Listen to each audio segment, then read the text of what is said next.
উজানির জমিনে ঘুমন্ত কারি ইব্রাহিম রাহমাতুল্লাহি আলাইহি কেমন আল্লাহর বান্দা 24টা ঘন্টাই জিকিরে ফিকিরে থাকতো।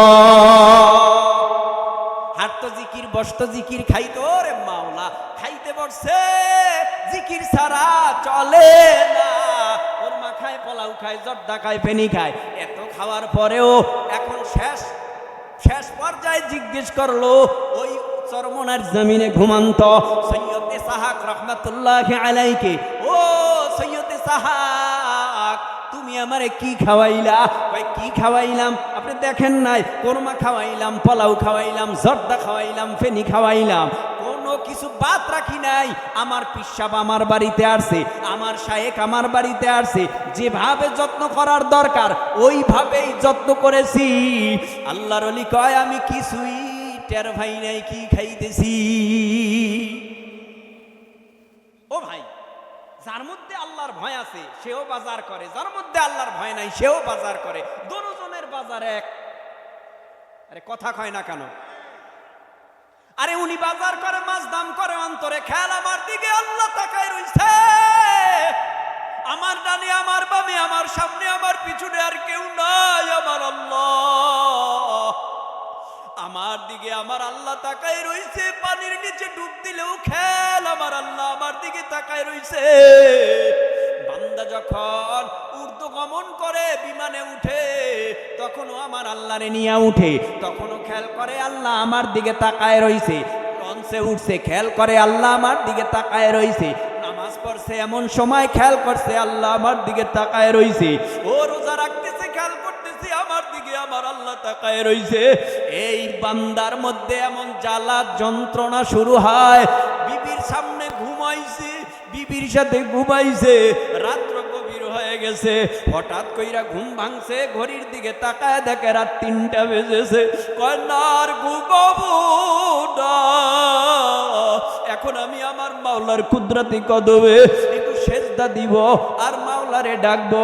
যায় নামাজটা বিছাইয়া তাহাজ্জুদে সেজদা দিয়া কান্নার আওয়াজ, কান্না করে আর বলে আল্লাহ সকালে খুঁজলাম, ফজরে পাই নাই, জোহরে খুঁজলাম পাই নাই, আসরে খুঁজলাম পাই নাই, মাগরিবে খুঁজলাম পাই নাই, এশায়ে খুঁজলাম পাই নাই, ওভার ডিউটি পালন করার জন্য যায় নামাজ বিছায় দিয়া খুঁজতেছি, এখনো তোমারে পাই না।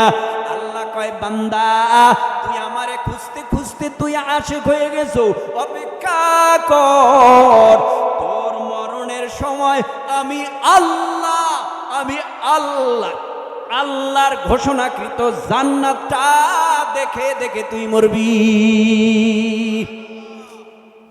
আমি বলতেছিলাম ভালো মানুষের সোহবতে গেলে ভালো হয় নাকি খারাপ হয়? খারাপ হয় না ভালো হয়? তাহলে উজানির ময়দান ভালো না খারাপ?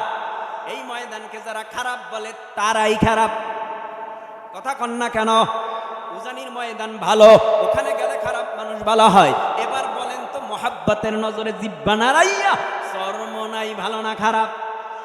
আপনি ভালো কইলেই কি না কইলেই কি, ভালো কইলেই কি না কইলেই কি, খারাপ মানুষ ভালো হইয়া ওই ময়দানের স্বীকৃতি দেয়। আমি চরমনাই যাওয়ার আগে ছিলাম বেনামাজি, চরমনাই যাওয়ার পর এখন হয়ে গেছি নামাজি। এরকম বহু মানুষ আপনাদের রামগঞ্জে আছে না নাই?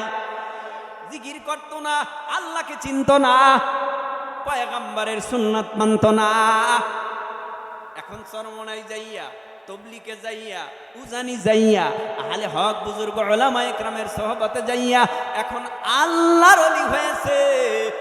এদেরকে নিয়ে তো এখন খারাপ মন্তব্য না, ভালো মন্তব্য করা দরকার। জোর কইরা প্রয়োজনে তারে চা খাওয়াইয়া বন্ধুত্ব স্থাপন কইরা তারে উজানি পাঠানো দরকার, তবলিগে পাঠানো দরকার, চরমনাই পাঠানো দরকার। ও ভাই তুই তো খারাপ মানুষ, যা না একটু উজানি যা, দেখবি উজানি গেলে ওই ওর মতো ভালো হয়ে যাইতে পারবি আল্লাহ যদি কবুল করে। যা একটু ইস্তেমার ময়দানে যা, টুঙ্গি যা, আলেমদের সোহবতে যা, অমুক জায়গায় অমুক বক্তা আসছে আহলে হক তার সোহবতে যা, দেখবি তুই খারাপ থাকলেও সে ভালো হয়ে যাবি। হাত পাও বাইদা যদি তারে চরমনাই পাঠানো যায়, হাত পাও বাইদা যদি আহলে হক পীর বুজুর্গদের সোহবতে পাঠানো যায়, কসম আল্লাহর, খারাপ হইয়া থাকলেও এ মানুষ আর খারাপ থাকবে না। 90% মানুষ খারাপ থেকে ভালো হয়।